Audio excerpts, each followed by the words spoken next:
el artículo 27 de la Convención de Viena. No solo relativo al Parlamento, sino que realmente, a ver, tratados ya vigentes desde hace mucho tiempo y todo eso, y sin embargo las salas constitucionales, las cortes constitucionales, muchísimos años después vienen y dicen no, inconstitucional el 22F, no, inconstitucional el Tratado Constitutivo del Parlamento Centroamericano. Entonces, el artículo 27 habla de que ningún Estado puede alegar su derecho interno exactamente para contravenir o no aceptar un asunto internacional, pero no hace distinción.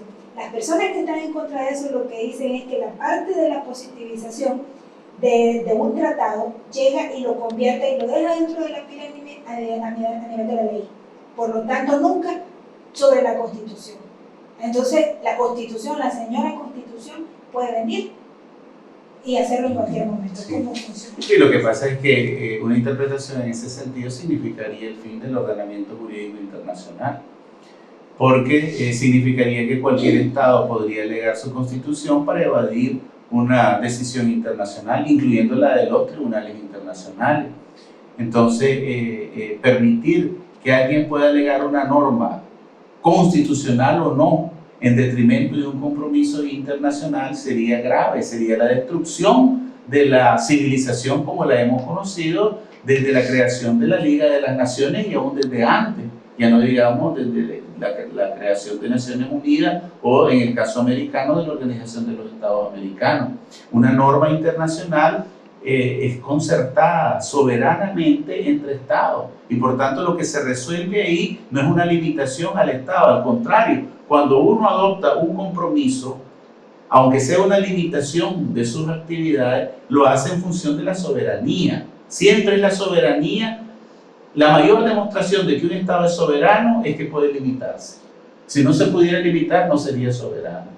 Por eso es que los Estados aceptan ciertas limitaciones en beneficio, por ejemplo, de los derechos civiles y políticos, de los derechos económicos, sociales y culturales, de ciertos principios de humanidad, de ciertos principios relacionados con normas imperativas, con normas relacionadas con cuestiones que afectan a la comunidad internacional en su conjunto, porque ahí hay un interés superior, ¿verdad? En donde dice, frente a ese interés superior todo cede, incluso los otros tratados, porque aún entre los tratados hay jerarquía, ¿verdad? Por ejemplo, la Carta de Naciones Unidas tiene una jerarquía mayor a cualquier tratado.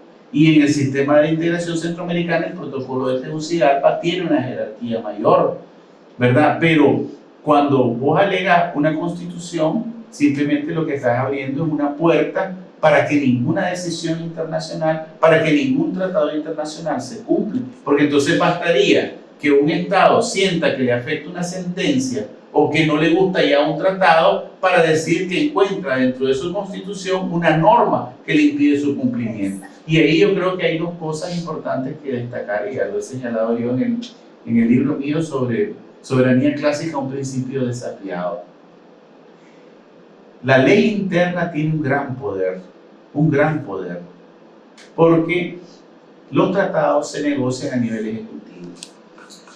Y los tratados, antes de su aprobación, pasan por una gran cantidad de filtros que incluyen el propio Poder Ejecutivo al regresar a la Cancillería, las asambleas legislativas que lo pasan a comisión y lo discuten, y finalmente la aprobación legislativa, que en algunos casos se llama ratificación. Y aún más, después de eso todavía el Estado puede decidir si manda o no el instrumento de ratificación al órgano para que entre en vigencia, porque si no lo manda, no entra en vigencia para ese Estado. Entonces hay una gran cantidad de procedimientos dentro del orden jurídico que le permiten al Estado analizar si esa norma es o no es compatible con su ordenamiento jurídico.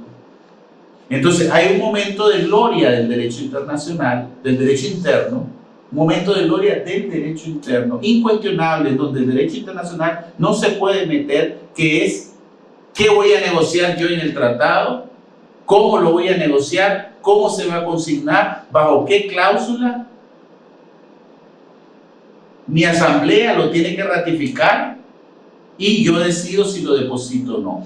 Ahí es el derecho interno el que decide. Yo puedo en cualquier momento parar ese proceso como ejecutivo y decir no. ¿Sabes qué? Ya no siga viendo si ratificamos ese tratado. He decidido que no. Pero una vez que pasa todo ese proceso interno, ¿verdad? Y vos lo ratificás y depositas el instrumento, ya deja de tener un sello nacional y pasa a tener un ropaje internacional. Ya se rige no por tu constitución ni tus leyes, sino por la Convención sobre el Derecho de los Tratados. Entonces, en ese momento, lo tuviste en tus manos en un momento determinado.